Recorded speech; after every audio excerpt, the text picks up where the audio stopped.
Happy playoffs here on First Pitch. We got 4 games kicking off the wild card round tonight, and we're going to be letting you know just how you should be betting the board over the coming moments here on First Pitch, powered by WagerTalk TV. Make sure you're subscribed because just because playoffs are starting for baseball doesn't mean we're stopping anytime soon.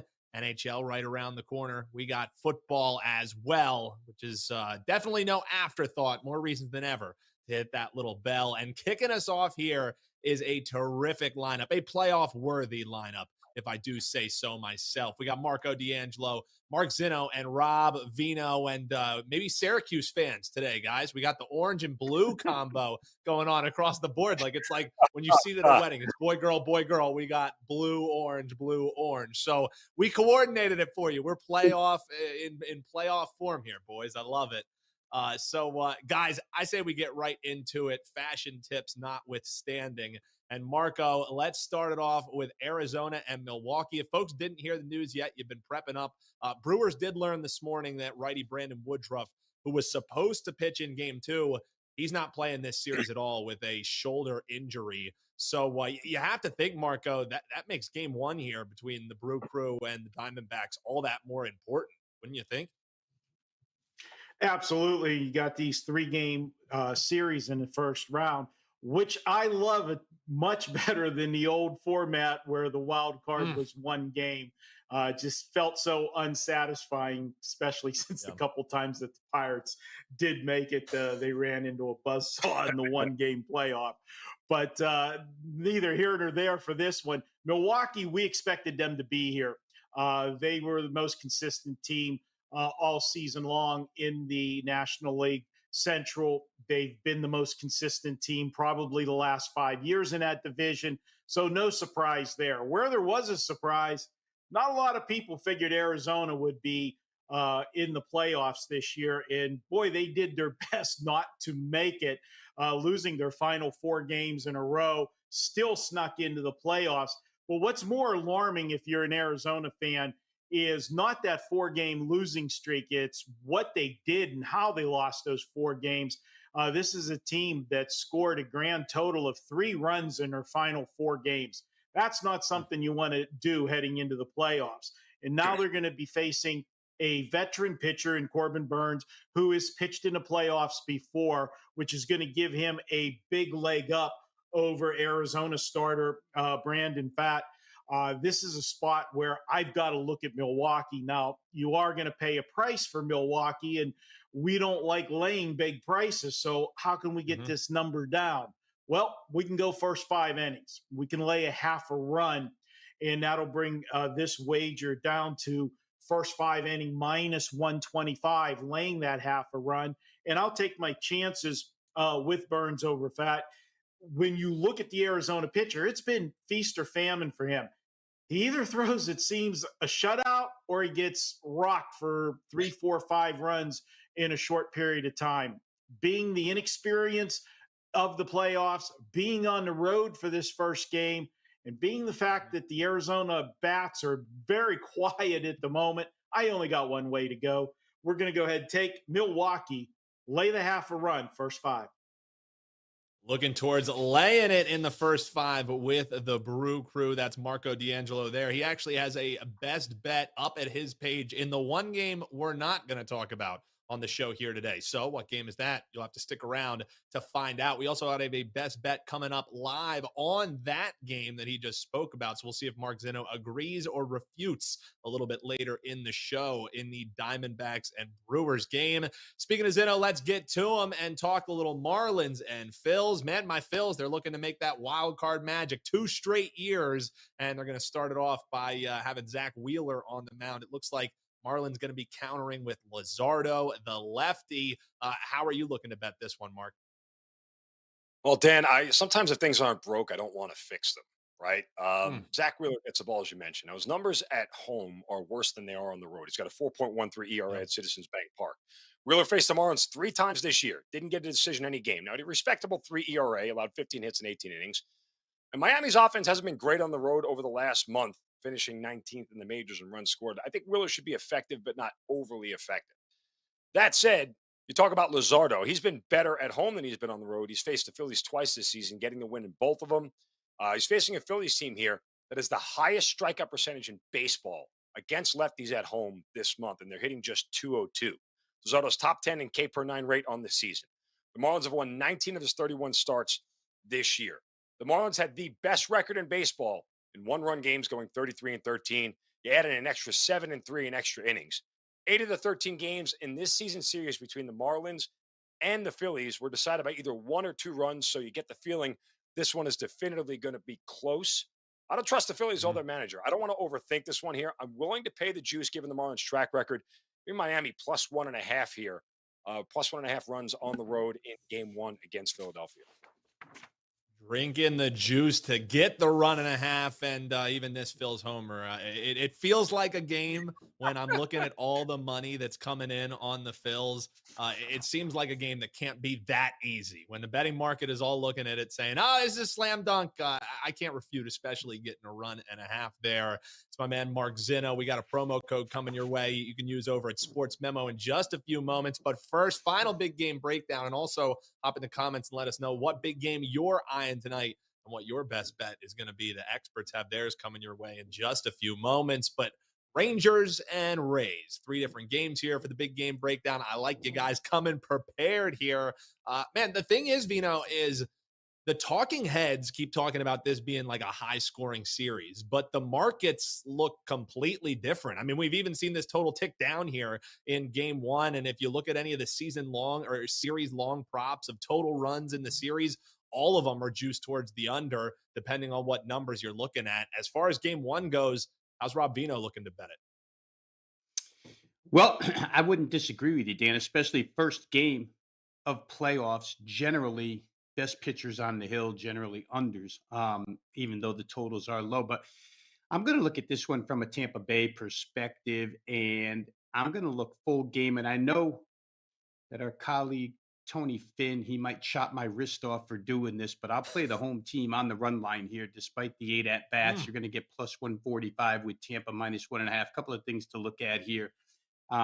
First of all, Tyler Glasnow, at home, he's been an absolute beast. 163 batting average against at home this year, 227 on base, 282 slugging. That adds up to a 510 OPS. But how about a 0.88 whip at home in Tampa this year? He's only had 1 start against Texas. Came right here on June the 9th. Rangers lineup was full. Nobody missing. 6 innings, 1 hit. The 1 hit was a home run. Gave up 1 run in that outing. His 3 career starts against Texas have been great. 0.46 ERA. But again, a couple of those are different Texas teams. If you look at the current Texas roster, only Marcus Semien has more than 5 at-bats against Glasnow, and Semien actually is 4 for 9 against him. So small sample size, but the larger sample size is Glasnow at home this year, which has been, like I say, he's been an absolute beast. Jordan Montgomery on the other side, trade deadline acquisition, didn't get to face Tampa this year. The last 2 times he did face Tampa with St. Louis, Tampa had their way with this guy. 8 2/3 combined innings, 15 hits, 11 runs, 5 home runs in 8 2/3, and a 2.31 whip.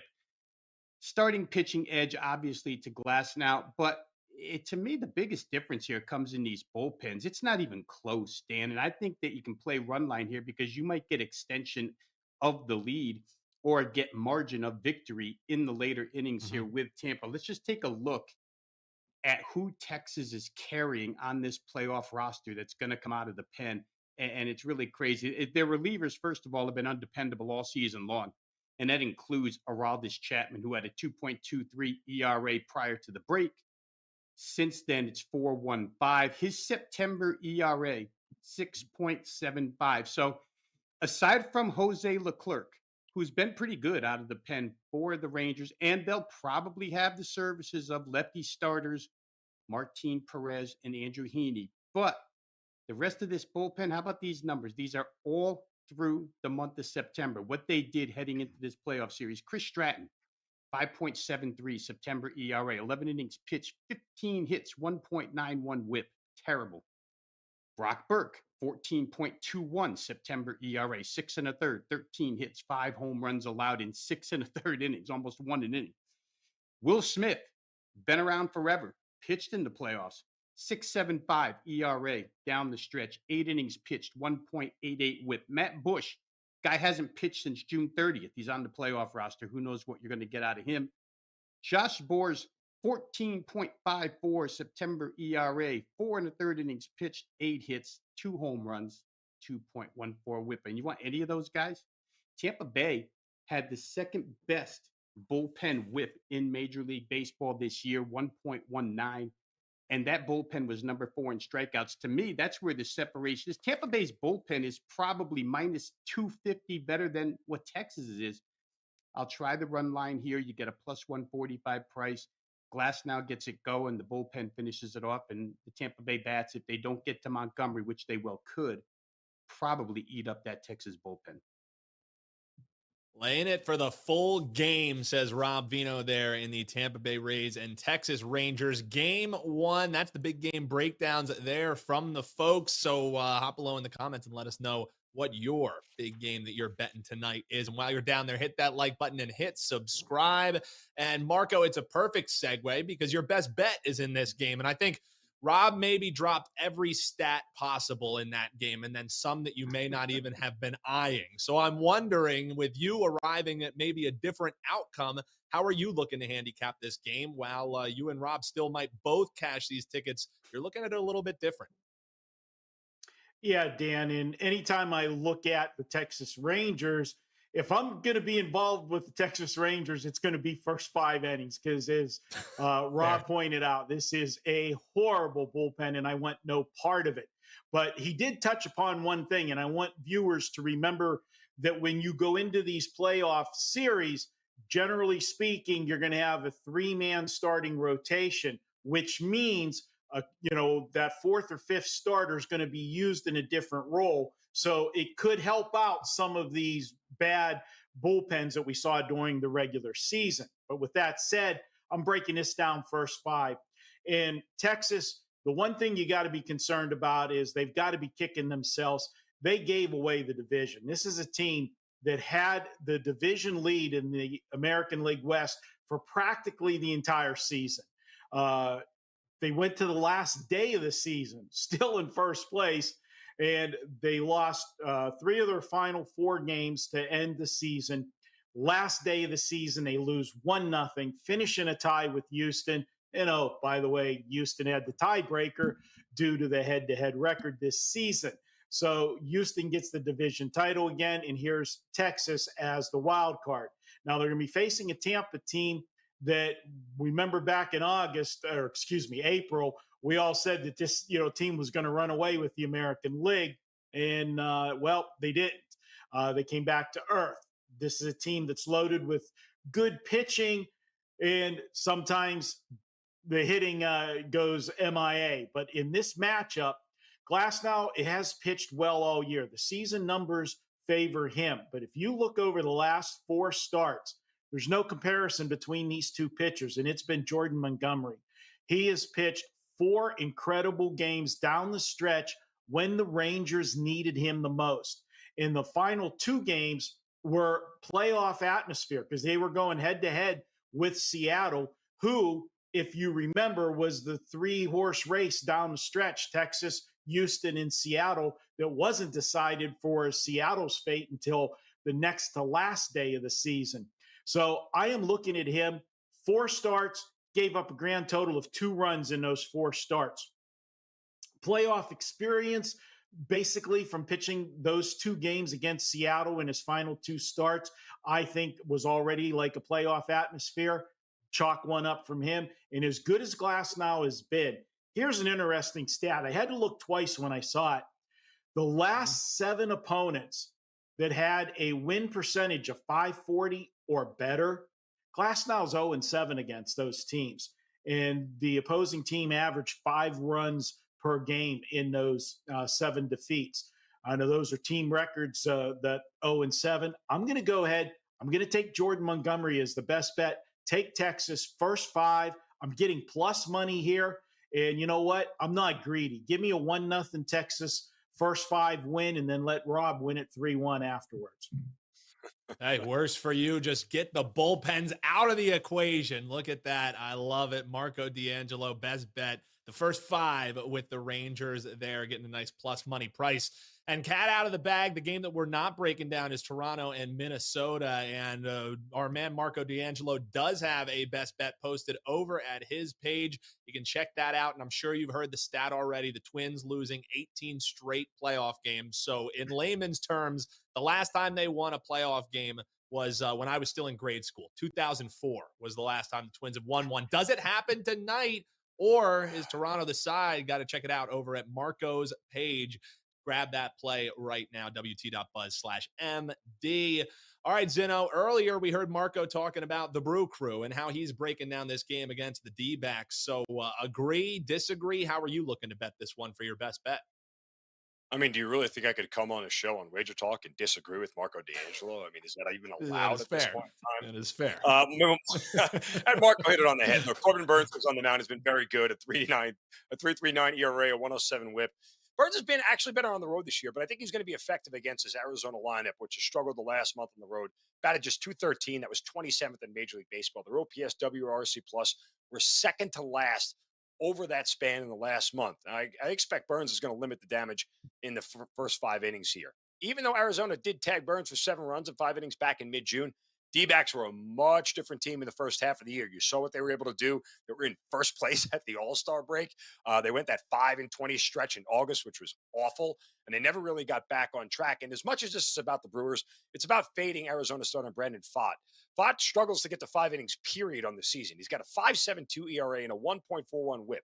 Now, the Brewers' bats have been decently good since June 1st. Top 10th in batting average, 11th in runs scored, and they have the second highest walk percentage in the majors last month at home. Pfaadt's a rookie making his first ever playoff start here. I think the Brewers take advantage. Brewers, first 5 on the run line, best bet for me. You got some agreement. What do you think? You agree with the experts? Hop below in the comments and let us know. And also, you like NFL, you like CFB, you like MLB. Well, Mark Zeno is giving you winners in all of them, and you can grab it $20 off a 7-day all-access pass. That'll get you your wild card plays. That'll get you through the weekend. You saw next to him, use code ZENO20. That's ZINNO20 over at sm.buzz/MZ. Chop $20 off that 7-day all access. The man only ended the season on a 10-4-1 run for a nice little comeback heading into the wild card round. So check him out over at Sports Memo. All right, Rob, you're going to get the final word, and I like that it's the final word because you're making a case for my Phils. Maybe not winning the whole game, but you think there's some value on them to start off the game. Mark said he thinks the Marlins are worth a look getting that 1.5, but with Wheeler on the mound to start off, you think that might be where the Phillies have a leg up, right?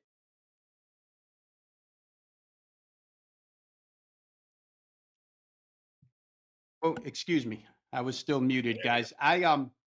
I wanted to be first 5 in this game, but I struggled with which way I wanted to play it. Did I want to play it total wise, or did I want to play sidewise? I'm going to play side. I'm going to play Philly minus the half a run here, plus $1. But I'm not going to argue anybody off of under 4 runs in the first 5 innings here. Under 4, it certainly had my attention. But in the end, I'll give the reasons when I wrap this up why I'm with Philadelphia first 5. First of all, Mark mentioned a lot of good numbers with Jesus Luzardo, and he's had them all season long. The Phillies have had 50 plate appearances against this guy this year. They only have 3 extra base hits in 50 plate appearances, 1 double, 2 home runs. He's got a great strikeout to walk ratio against them. It's 7-1. He's had 14 Ks, only 2 walks. And he's been a nightmare overall for left-handed batters this season. 7.3 to 1 K to walk, 215 batting average against, 264 on base percentage. So, question comes to mind: can any of the Phillies' top 3 left-handed hitters do anything against this guy to help out? The way that Thompson staggers this lineup, you might need something out of Bryce, you need something out of Schwarber, you need something out of Stott. Bryce Harper didn't face Jesus Luzardo this year. In his career, he's only 1 of 9 against him with 5 strikeouts. Kyle Schwarber did face Luzardo this year. He's had 9 at-bats last 2 seasons. He's only 2 of 9, 222, 5 strikeouts. He did hit a home run off of him this season. Bryson Stott's the guy that's killed him. 4 for 5, 800 batting average this year. Hadn't faced him until this year, so Stott's had his number. One of these 3 guys, has to get something going here for the Phils in that lineup. But Mark also touched on these home road splits. Part of my notes, he said just about everything I would have said. Luzardo's been much better at home than he has been on the road. If you just look at his batting average against on the road, 60 points higher when he gets out of Miami. His OPS on the road, 144 points higher when he gets out of Miami. So maybe something to look at here in Citizens Bank. Zach Wheeler, will look at him quick against Miami this year. The Marlins had 74 plate appearances against him this season, 217 batting average, 270 on base percentage, only 3 home runs, or excuse me, 3 home runs and 4 walks. So the old adage, don't give him anything for free and keep it in the park. You know, Zach Wheeler's done pretty good with that. Only 7 times out of 70 plate appearances has Miami either walked or hit a home run. If you take Josh Bell off of this playoff roster, Miami does not hit Zach Wheeler. Josh Bell's the only guy. They've had 4 home runs off of Wheeler as a collective group, and Josh Bell has 3 of those. He has actually tagged Wheeler pretty good, but the rest of this lineup, by the way, Jazz Chisholm has the other home run. Bell's been the guy for the most part. So let's see if we can get around Josh Bell here. But in the end, the reason why I laid half a run with the Phils just comes down to playoff experience and atmosphere. You know, Jesus Luzardo's biggest problem is walks. And I just wonder, for a guy who's never taken the mound, especially as the number 1 starter in a playoff series, can he handle the Philadelphia pressure? Dan, you know what it's like to be in that stadium. You know what it's going to be like tonight. If he gets a little bit wild first inning, there's a much greater chance to me of him giving up 1 or 2 runs first 5 innings than Wheeler. Let's see if he can handle the pressure. He might, but I question it a little bit. I don't question Zach Wheeler. 6 playoff starts in his career. They all came last year. 2.78 ERA, 0.73 whip, 33 strikeouts, only 7 walks. He faced 135 batters in last year's playoffs and only allowed 2 home runs. So he kept it in the park. In 4 of those 6 games that Wheeler pitched in the playoffs last year, the opposition scored 0 runs. In 5 of those 6 games, he gave up 1 run total. So obviously, first 5, Wheeler comes out fired up.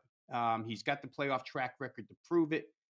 The Phils, as a group, were 2 wins, 1 loss, and 3 pushes in those 6 games. So you need support out of that lineup tonight to help him out. Again, I question Luzardo in this atmosphere a little bit. For that reason, I wind up on Phillies minus half a run at plus $1 price. But again, I'm not going to argue anybody off of playing under 4, because if Luzardo doesn't get phased by what's going on in Citizens Bank, then it could very well be an under 4 first 5. Yeah, Luzardo with the first start having to go in front of the subhuman horde that is Philadelphia fans. And I'm allowed to say it because I'm a proud member of that subhuman horde. That's going to be a rough one, man. These people these people paid over $200 for a wild card ticket to get in the building. Insanity that they're doing there in Philadelphia. So the recap here for you: Phillies in the first 5 from our man Rob Bino. Mark Zinno saying Brewers in the first 5, laying the half run, and Marco saying take that nice plus money with the Texas Rangers in the first 5. Stay away from the bullpen. That's the best bets from the pros here. Hop below in the comments and let us know what you are betting tonight. And make sure you hit that like button. We are counting down the amount of episodes that we have left here on First Pitch because it's playoff time already, folks. So hit that little like button. Give us a thanks in the comments below, and make sure you're subscribed because we turn the page from MLB. That only means we got NHL, NBA, all that around the corner, and we're in the thick of it with college football and NFL. We're dropping videos daily here across all the sports. We give you all the tools you need to bet all the sports you love, only a click away right here on WagerTalk TV.